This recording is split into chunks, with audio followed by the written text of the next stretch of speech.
up onto the YouTube. We found this to be a better way of doing it. Yeah. Okay. So I wanted to just let you make sure we understand what we have for staffing. And then I want to do M&E.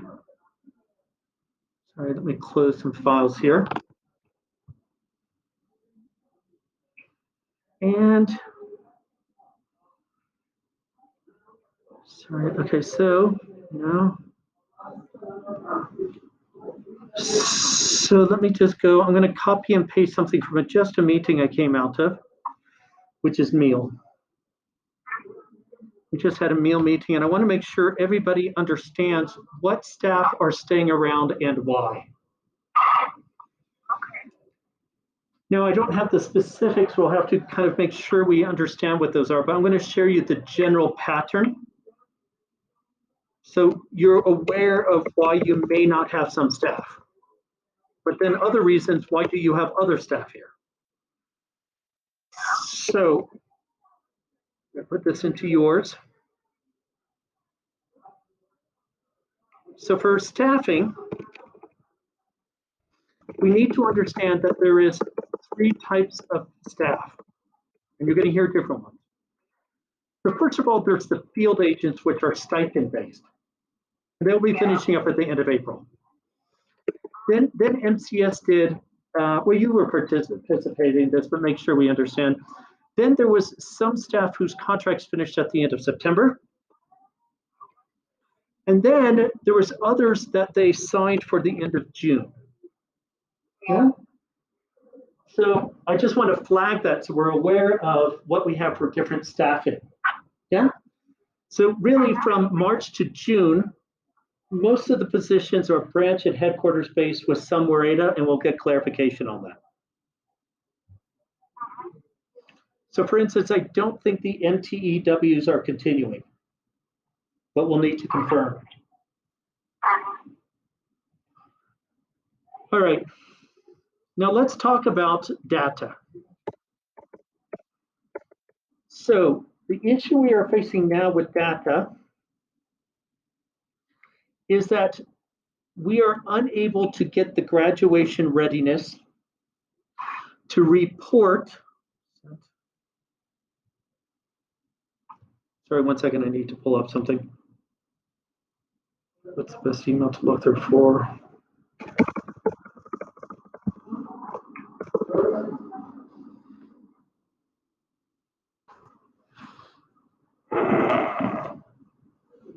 All right. So what it is that they are unable to calculate the total number of people who are graduation ready, number of households that are graduate, because there's a problem with the PSNP ID numbers. So they cannot connect individuals to households. So what we've decided is to use the data we have available, but to change it that our data set allows us to clearly understand what is required for our DIP. So if you remember, our DIP is by individuals. So what they've been doing is they sat down this week and they compared what they have in the database by individuals against what they have for what we've been reporting to USAID. So you'll see this in the minutes and the recordings. Hopefully this continues to go on, yes. So there's a couple of things like for financial education, there was a very small difference between the two. Yeah, about 1 to 3%. For things like business management trainings, we found out there was a very small difference. For sources of finance, small. However, when it comes to household plans, we are missing 50% of the data. 50. 50. Now, this is not you to panic, but I just want you to be aware of what this means for us. So for the data,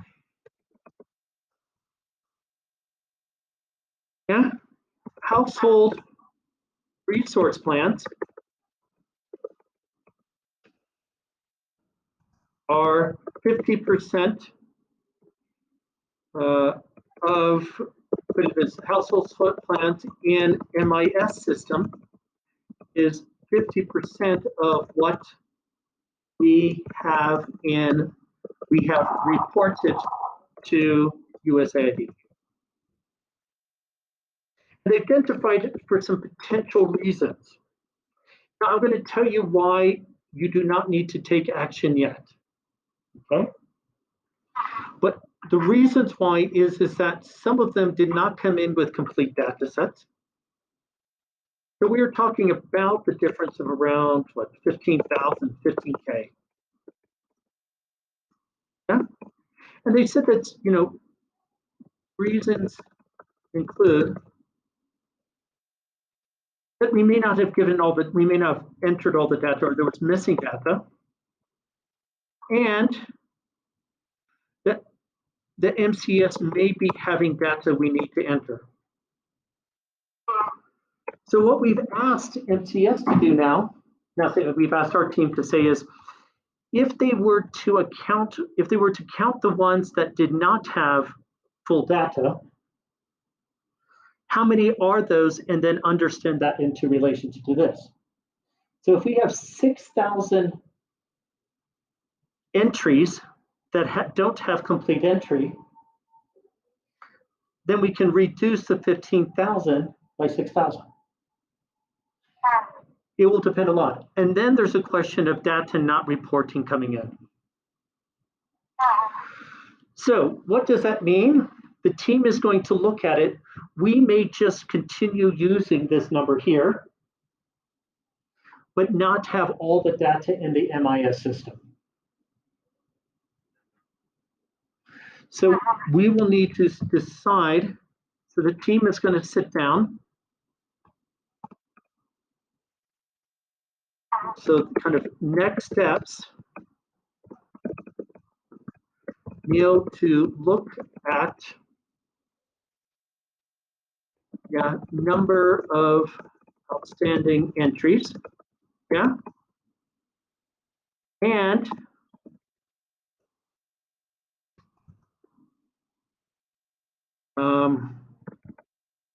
decide if we have time and resources to enter by March 30th. It's a lot. Or use our current data source. So I don't know, we have to figure that out, but that is one of those things that we may not enter all your data into the MI system, which is not a major issue. But it's one of those things that 15,000 is a very big number. And so we would need to make some choices on that. So I know you can't see this, but do you or Ababu have any questions on that? So we. Actually, it's not a question, but I think sufficient time has been given for the team to come up with whatever information we have in hard copy and to get into the system. So I'm really frustrated because we need to still provide some time and look for a different result from those entries. That was the question I have in mind. So the reason I wouldn't be too worried is because according to our MIS system, you entered 14,177, and we assumed those were different households. So 14,177 of 14,700 is not a big problem. But when you start cutting the data by individuals, which is 2 people per individuals, then you don't see it until you cut it by individuals. Our focus at this point has all been around households. So we are entering individual data to calculate households. But now we've gone, so what we can, so we assumed the 14,177 was number of households.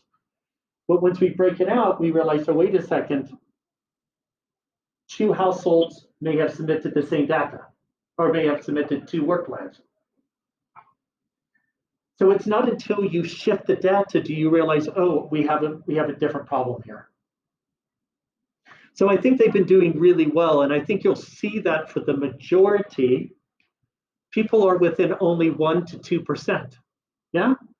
The difference is for household development, household resource plans, a household can have more than 2.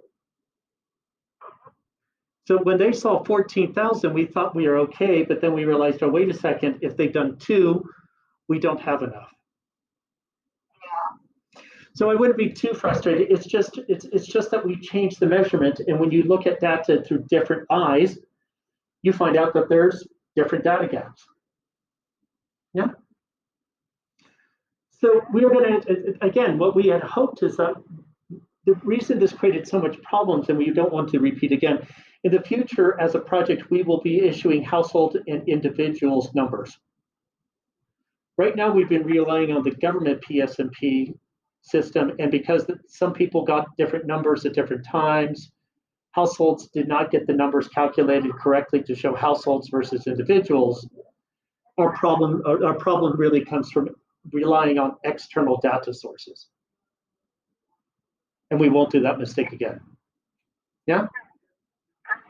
So I would not worry about it. What I can say is that the data shows some really good things, like technical trainings have been on target.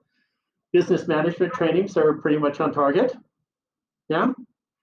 Sources of finance are doing really well. It's just that this one had 2, the household could submit 2 plans. And we just didn't know that at the time. Yeah? So I would say is not a major worry.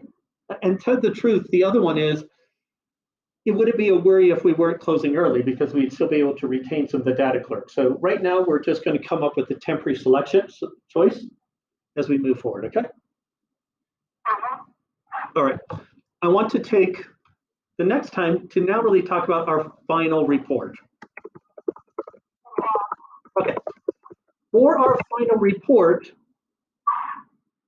it is going to be from February 1st, 2017 to March 30th, 2021.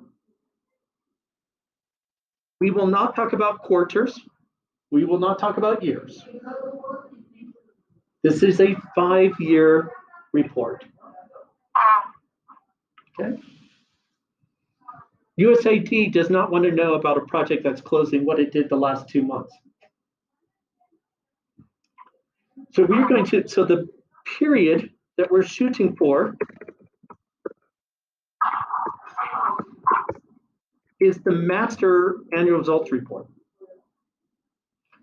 Now, there is a couple things that we also want to do with it. So that's our period. Okay, let's just put that there. But let's talk about purpose. Really, the purpose of putting together, so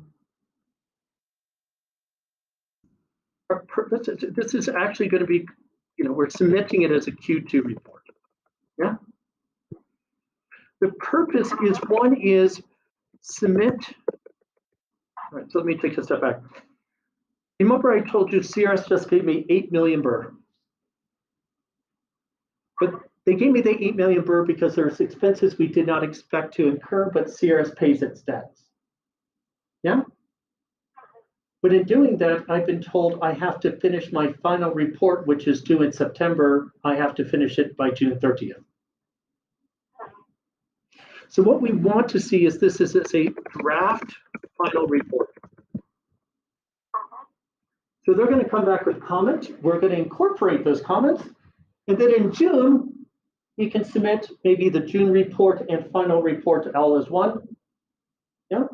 Now I should tell you some very good news. Some very good news is that CRS has received notification that we have received the J-up for all intents and purposes, and that we've received a letter of confirming that we move to refine and implement for RIFSA.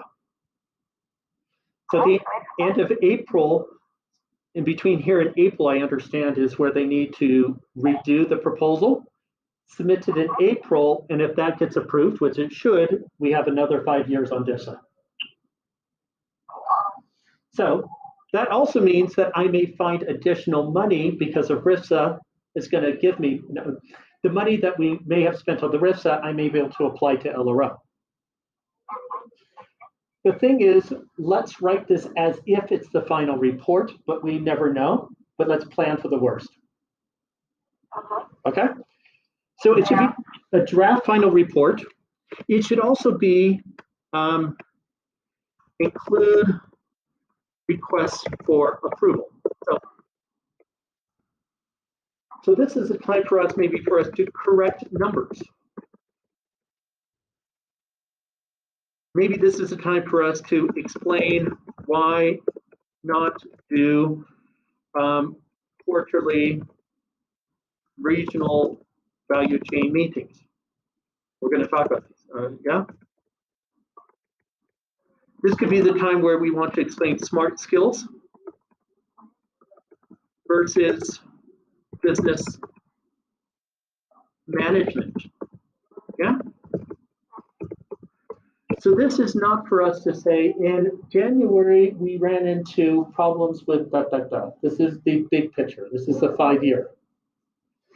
This is a time that if we have problems, we let them know and we make changes.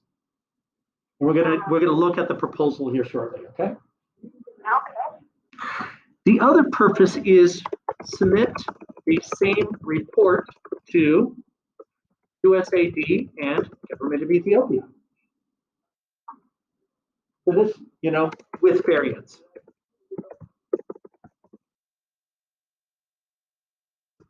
What I mean by this is you have to remember MCS has to write 2 reports, not 1. They have to write one for us and then write one to the government. So why not just write 1 report that we can use for both? And then they can modify it as they need to. Yeah? Of course, they're going to have to they have a section on management and finance. Yeah? But that's also why we want to use the MIS data, when possible, to report on and develop charts for reports. For instance, we now should be able to say in this Capelli, business development was given to how many men, how many women? And we could do that by WAREDA, and MCS can use that data, and we can use it now. So that's one reason we have also, we are also going to do some adaptive management briefs. This may be around the innovation fund, but not our top priority, but still another briefs. Yeah. And we may separate, submit separately or part of report as evidence. So that is one reason we are going to have this kind of writing, reflecting workshop April 13 through 15, I believe. Now this is only going to contain CRS internal. Yeah? So this is CRS and MCS only. Yeah? And then we may have to do an external reflection. All right? So this is where everything we need to make sure our energy goes to in an administrative and reporting way. So we need to make sure remember by March 30th, partner submits data to CRS, I think by April 15th. April 5, I think. So I don't want us to put lots of demands to get more data from them, but instead making sure the data they're submitting by April 5th is the data we need to report on. Okay? Okay. So I have not, by the way, taken a look at your action plans, but I wanted to just let you see the big picture, and then this may or may not adjust anything that you have. Okay? Now, Yeah. to adjust for the next thing is let's talk about proposal. You know, I realized I have not read the proposal for a long time, and I'm not sure you, probably the person who read it most recently is probably the man sitting next to me, Ababu. And I say this because we're going to send out an email.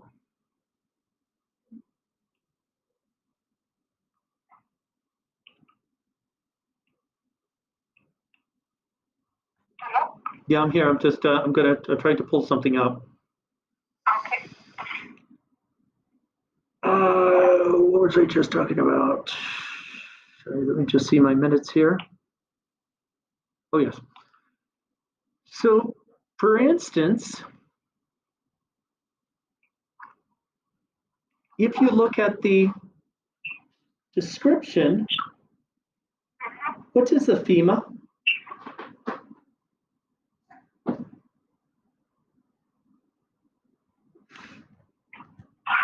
Do you know what a FEMA is?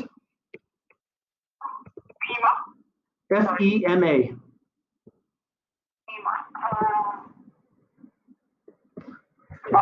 Yeah, exactly. So in our agreement, a FEMA means market. Yeah. But we also had IGA groups. Yes. Yeah. So we need to make sure we understand those things. Yeah? So we need to make sure we understand. One second.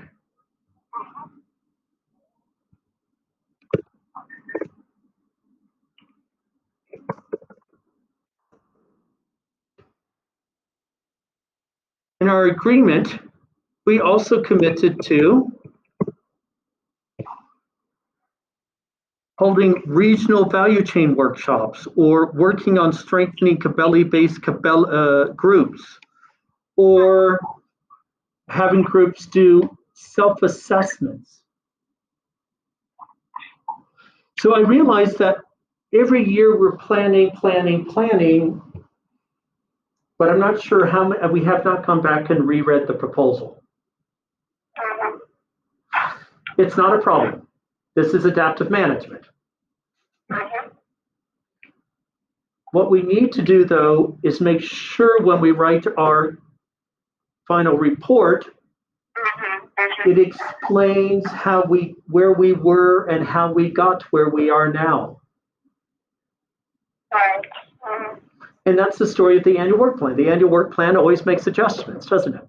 So we may have just said, well, so one of the things we have is we said we were going to establish collection point organizations, CPOs. Did we do that? Why not? Why? Yeah. I remember even the agreement. You remember it. I mean, you've been with us a while.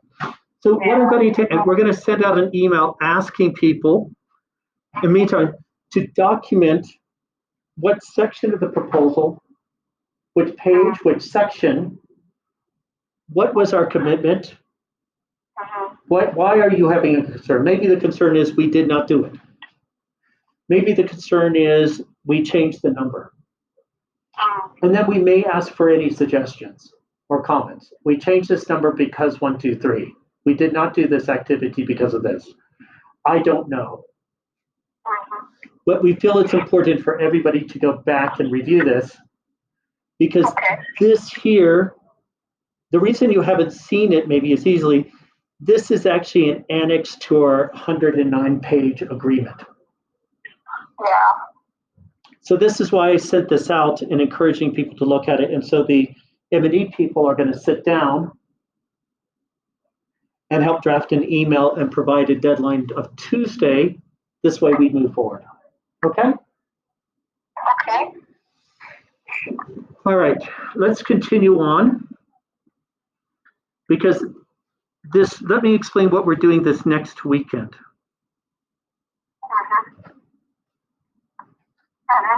So let me just do this one. So, review. So what we're doing next is, this week is we're going to be meeting with financial service providers, but also the government amendment. For the government of Ethiopia, what's going to happen is MCS is going to present their amendment to the GOE on March 20. My wife is not happy. She said she's like, what? Doesn't matter, we're going. So we will be down there. After that, MCS will adjust their amendment, and formally submit to GOE for approval. That's one reason I'm suggesting, and when I saw you talk to people, that's great, but it also means that based on this, on March 2021, we will have a meeting, technical groups will draft quarter three action plan. So I'm glad that you've had some conversations, but I also wanted to let you know some things may be revised slightly. Now, what we hope is that they're going to make sure that the so their LOP targets should be the same that we submitted to USAID, and it was approved in meal plan, in FY21 meal plan, okay? So I think we just need to be aware that we may need to make some adjustments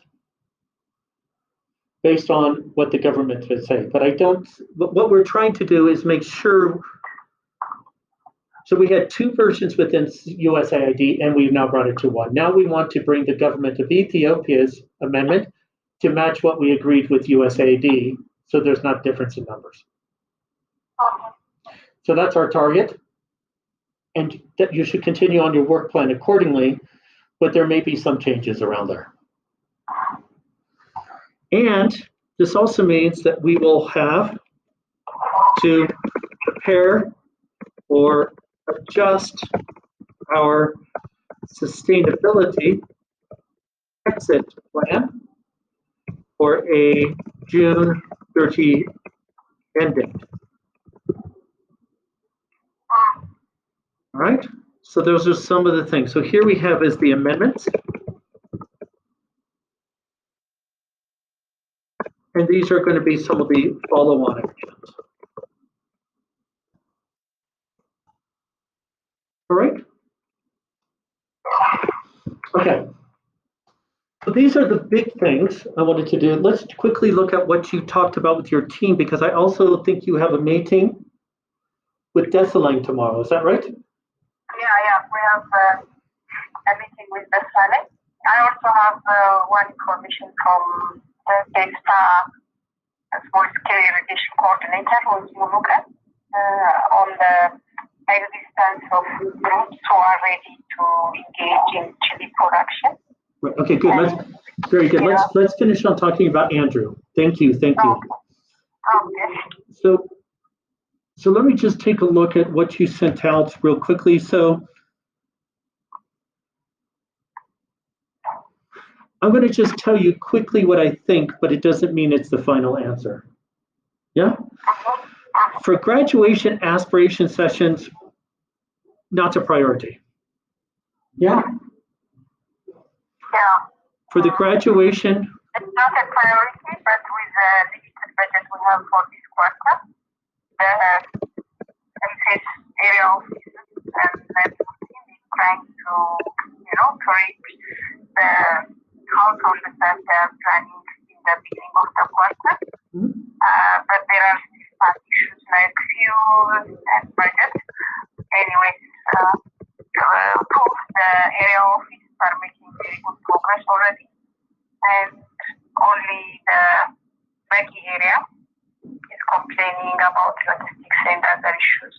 Right. So what I just, very good. So I just, what the thing is, I want to just highlight, I'm going to let you know what for me is a low priority, high and medium, because you're going to this one.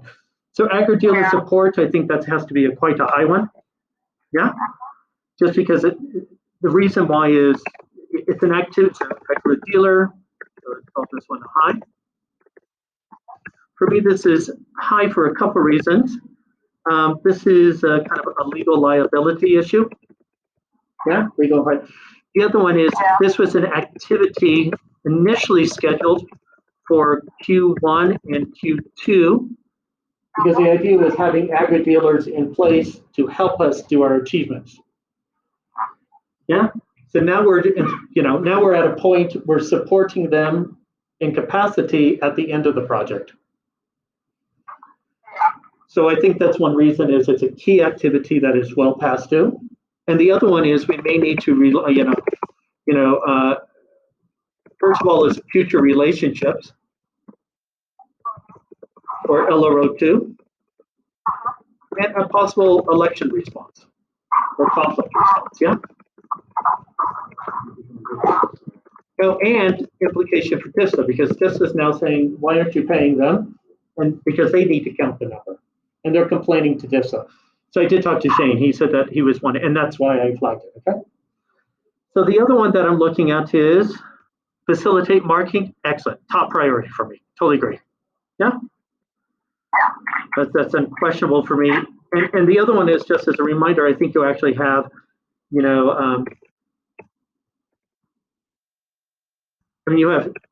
let's just say livestock markets, you've got two major holidays with a lot of meat sales. Yeah.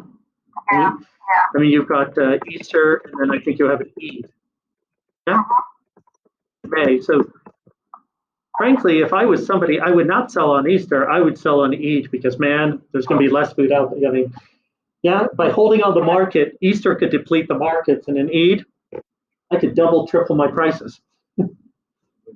Yeah. Yeah. So I'm a pirate. I take money now, but I mean, it's where do I get my most money? Small scale irrigation. For me, this is quasi low, just because of maybe. I guess I can put this as a medium. I guess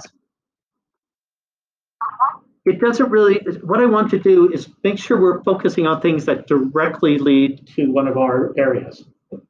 So, graduation readiness requirements. Yeah. It could also contribute to the sustainability and in terms of, linking them with the sustainable kind of production. This is people into, better livelihood options. Sure. That's the, a kind of good thing that we can reflect in our reporting. So again, I think it's a good thing to put in, but when I'm talking, so we're talking time, scope, and money. Yeah. And so I want to make sure. Money, that's why I'm pushing. That's fine. We're just using the existing resources, and DEFTA is the one managing the overall activity. Our role is like very minimal, like advising technically, linking to market opportunities, and so on. So what I would say is I see you have around 6 major activities. Let me just double check. I mean, there's more, but I'm just going to say there's the handovers. So of the 5 I listed, low is graduation aspiration. Medium is irrigation and innovation fund impact assessment. Agri-dealers are high and livestock is high. Yeah? Right. All right, perfect. So, innovation fund impact assessment can be done together with agri-dealers assessment Sure. or from different centers again? So I think we need to be aware of it if I'm going to be pushed to shove. Yeah. Just because the Innovation Fund impact assessment is not something we prioritize reporting to USAID. Yeah. Yeah, that would be, relevant for LRO too, and also to capture learning for our reporting LRO and in the report, in the final report. So, like I said, is right. So, and I guess one of the thing is the innovation impact assessment is something we could do, in June if we have less activities to do. Does that make sense? So I'm not saying it's a top priority, or it's not a priority. It's just a matter of agri-dealer support and livestock are really important to get done in April, May. If the innovation fund, I'm not dismissing it. I'm just simply saying is where I'm going to be holding you accountable. I'll be asking you, how are we with our agri-dealers? How are we doing with our livestock? And then you can say, oh, we also did the innovation fund assessment. Yeah? Yep. So, I've been a big fan of that too, so that's not a question there. Where we may need to do, though, is define two things. Conduct innovation fund DQA. Now that is a top priority. So let me explain why. We have prioritized DQA in 3 areas: external finance, TVETs, and innovation fund. Why did I choose those 3? Because we spent money on them. Loan guarantee funds, we gave out $600,000. Innovation funds, how much? Almost 600,000. TVETs, probably 150. So I'm more making sure that our DQA is done to make sure we actually are reporting on achievements and everything.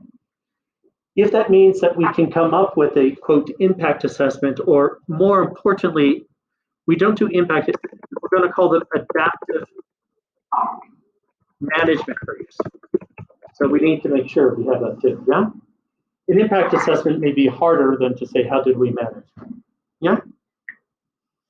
So that's my issue, is I think the DQA for innovation fund will be really important. Part of that is just going to be, could start here in the office to make sure we have all the agreements, And then the other part can be going out and making sure that they actually receive the money, and then we ask, what did you do with the money? Yeah? So just think about that. So, you seem to have the shortest meeting I've ever had in the last couple of days. So let's just make sure we understand, because I want to, part of it is probably practice. Yeah. So first of all, I just want to make sure that we all understand the staffing structure.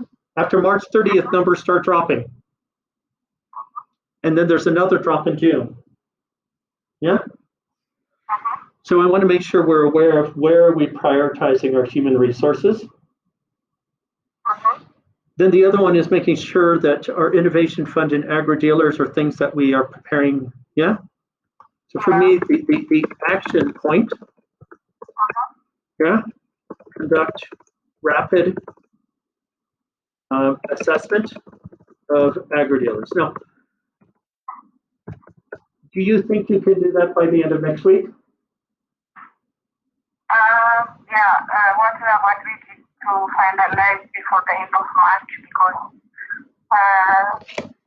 we need that information to process payment and other issues, and we need time for that. So I guess the question I'm trying to figure out, so why would I say it'd be great if we had it for 2 reasons. One is we could include in Quarter 2 / final report. This may create a hard take, but the other one, we can book expense in Q2. Right. So I always tell everybody, not every month end close is the same. The most important ones are the quarterly, and the other ones is the annual. Yeah. So right now, with everybody knowing that we are running low on money in checking, and please make sure Guillaume understands this too, is we need to make sure our expenses are well booked. So I don't know if we will be able to pay by Q2 or not. And maybe it's just we try to get our paperwork in, but then MCS may need to do theirs at a later time. So just to make sure, what you advise us is to finalize in quarter 2 or to push it to quarter 3? So let me be pretty clear. I would like you to safely do it by quarter 2. If not, then it can go into quarter 3. Does that say? Yeah. What I don't want is that we do something rushed, like we decide not to give money to somebody, and then we don't think, or we do the paperwork in such a way that it creates problems with our finance team and we have to redo the homework, redo it. Okay. No, I understand. Thank you. So I guess there's 2 things. One is to do the assessment so we can report the number. That would be great. And then if we can actually get the payment in by the end of the quarter. So what is the 30th? That would be Tuesday, 31st, Wednesday. So it could be possible. So why don't you guys think about it? I know I'm being very well, basically I'm not being conflicting. I just want to close this issue, but it also helps us with the other issues.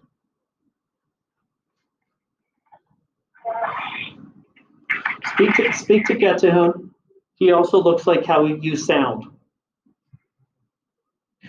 You just went, ah, and I look at Getahun, and Getahun didn't say it, but his body said, ah. Okay? So again, see what you could do. It may not be 100%, whatever it is like theirs, but at least I think it'd be good if we had done all the assessments by the end. And then we move forward on other things. So let's work on it. Okay.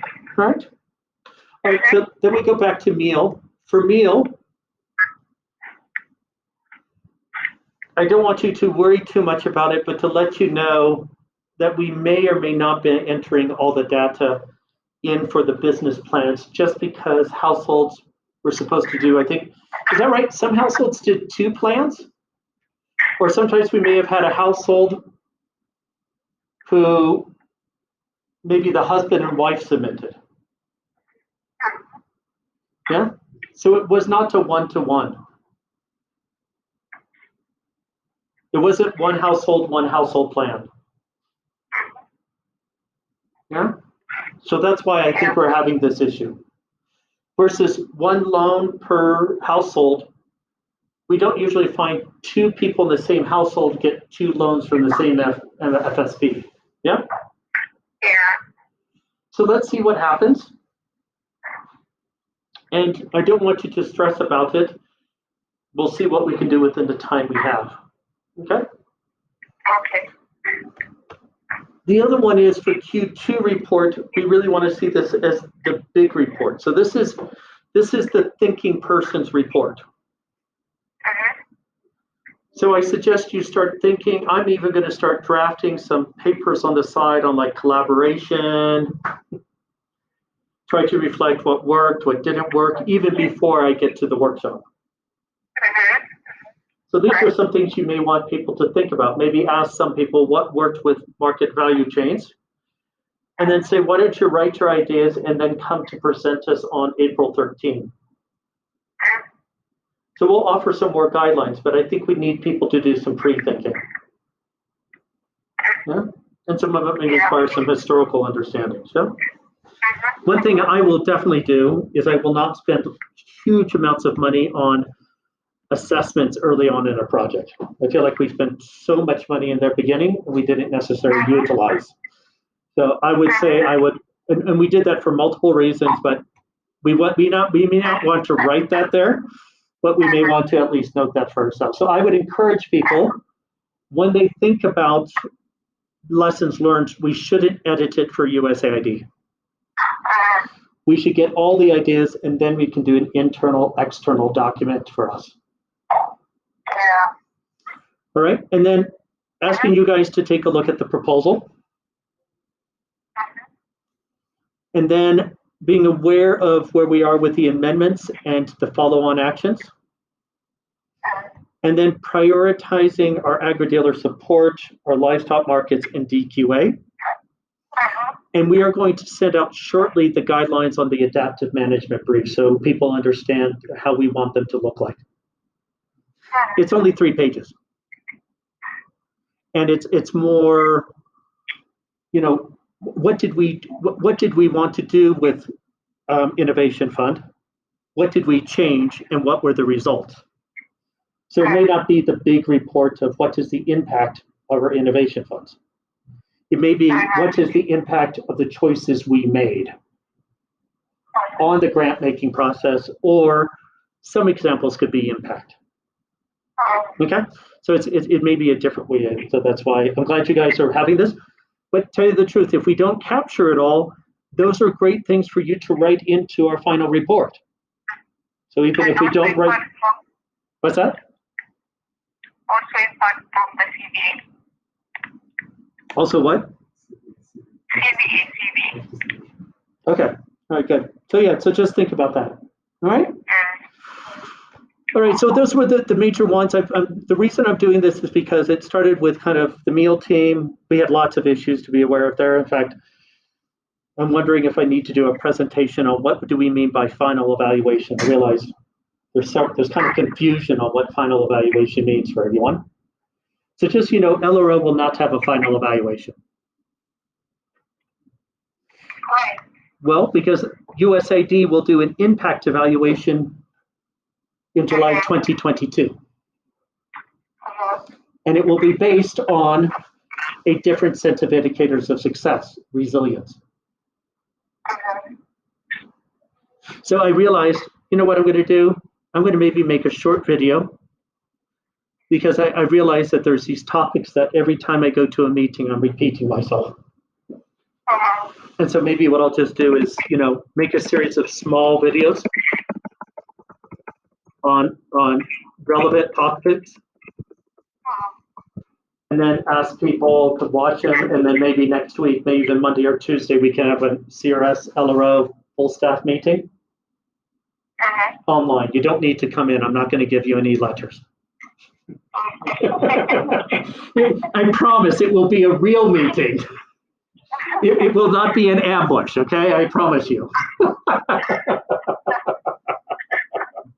Sorry for the bad humor. But I was just telling everybody, I was just joking with John. I'm like, man, I don't know if my staff will ever show up for another meeting again. So hopefully we'll have better news. Okay? All right, so what I'm going to do now is just 1 second. I'm going to try